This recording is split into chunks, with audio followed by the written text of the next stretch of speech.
शेर के मांद में घुसकर शिकार करना आसान नहीं होता और बांकीपुर में प्रशांत किशोर ने यही दांव खेल दिया है। नमस्कार, आप देख रहे हैं पॉलिटिकल थर्मामीटर और मैं हूं निशिकांत।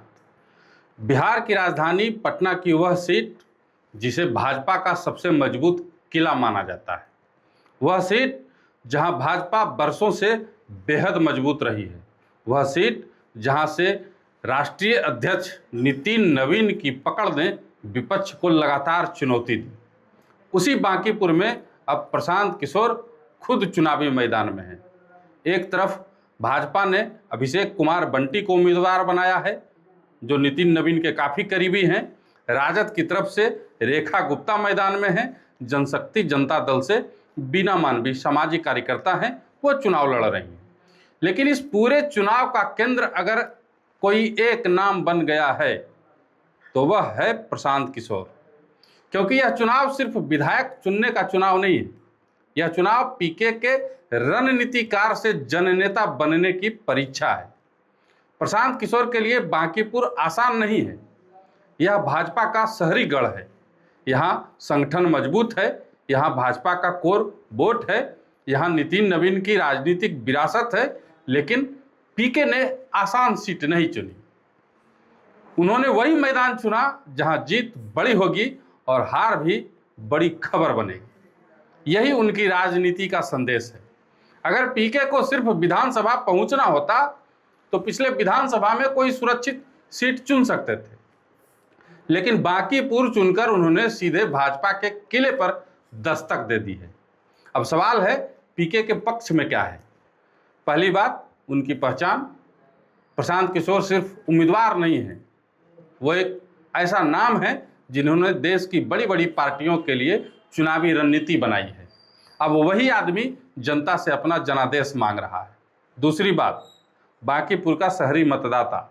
यहाँ युवा हैं, नौकरी पेशा लोग हैं, व्यापारी हैं, मध्यम वर्ग हैं। ऐसा वोटर है जो जाति के साथ साथ काम, व्यवस्था, ट्रैफिक, जलजमाव, शिक्षा और रोजगार भी देखता है। यही वह जगह है जहां पीके अपनी बात रख सकते हैं। पीके का सबसे बड़ा दांव भी यही हो। बीजेपी से नाराज लेकिन आरजेडी के साथ नहीं जाने वाला वोटर, आरजेडी से दूरी रखने वाला शहरी वोटर, पुरानी राजनीति से उबा हुआ युवा वर्ग और वह वर्ग जो बिहार में तीसरा विकल्प तलाश रहा है। यही प्रशांत किशोर की संभावित जमीन है। अब राजद की स्थिति देख लीजिए। रेखा गुप्ता मैदान में है, लेकिन बांकीपुर में राजद की राह आसान नहीं रही। शहरी सीट पर राजद का पारंपरिक समीकरण हमेशा उतना मजबूत नहीं दिखता। ऊपर से बिना मानवी की एंट्री विपक्षी वोट के बंटवारे का नया कोण बना सकती है। ऐसे में अगर मुकाबला त्रिकोणीय या चतुष्कोणीय हुआ तो पीके के लिए जगह बन सकती है। भाजपा के लिए भी यह चुनाव आसान मान लेना गलती होगी। हाँ, संगठन भाजपा के पास है। बांकीपुर भाजपा का मजबूत क्षेत्र है। अभिषेक कुमार बंटी को पार्टी की पूरी ताकत मिलेगी, लेकिन उपचुनाव में कई बार स्थानीय नाराजगी, कम मतदान और नए चेहरे का बड़ा असर हो जाता है।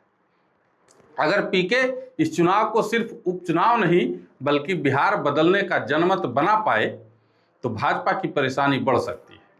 पॉलिटिकल थर्मामीटर की रीडिंग साफ है। बांकीपुर में पीके का मुकाबला सिर्फ अभिषेक कुमार बंटी से नहीं है। पीके का मुकाबला भाजपा जैसे बड़े संगठन से, पुरानी राजनीति से है, जातीय समीकरण से है और अपनी ही छवि से है।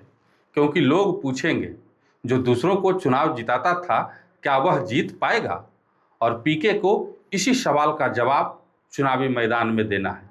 अगर प्रशांत किशोर जीतते हैं तो बिहार की राजनीति में तीसरे विकल्प की बहस तेज होगी। जनसुराज को विधानसभा में आवाज मिल जाएगा, भाजपा के शहरी किले में सेंध का संदेश जाएगा और राजद को भी अपनी रणनीति पर पुनर्विचार करना पड़ेगा। लेकिन अगर पीके हारते हैं तो विरोधी कहेंगे रणनीति बनाना अलग बात है, जनता से वोट लेना अलग। यही कारण है कि बांकीपुर प्रशांत किशोर की सबसे बड़ी राजनीतिक परीक्षा है। इसलिए हमने शुरू में कहा था कि शेर के मांद में घुसकर शिकार करना आसान नहीं होता, लेकिन जो नेता बड़ा संदेश देना चाहते हैं वह आसान रास्ता नहीं चुनते। प्रशांत किशोर ने बांकीपुर को चुनकर यह बता दिया है कि वे सुरक्षित राजनीति नहीं, चुनौती वाली राजनीति करना चाहते हैं।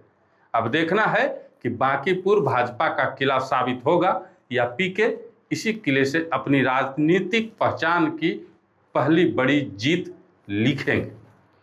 आप क्या सोचते हैं? कमेंट बॉक्स में जरूर बताइएगा। हमें आपके कमेंट का इंतजार रहता है।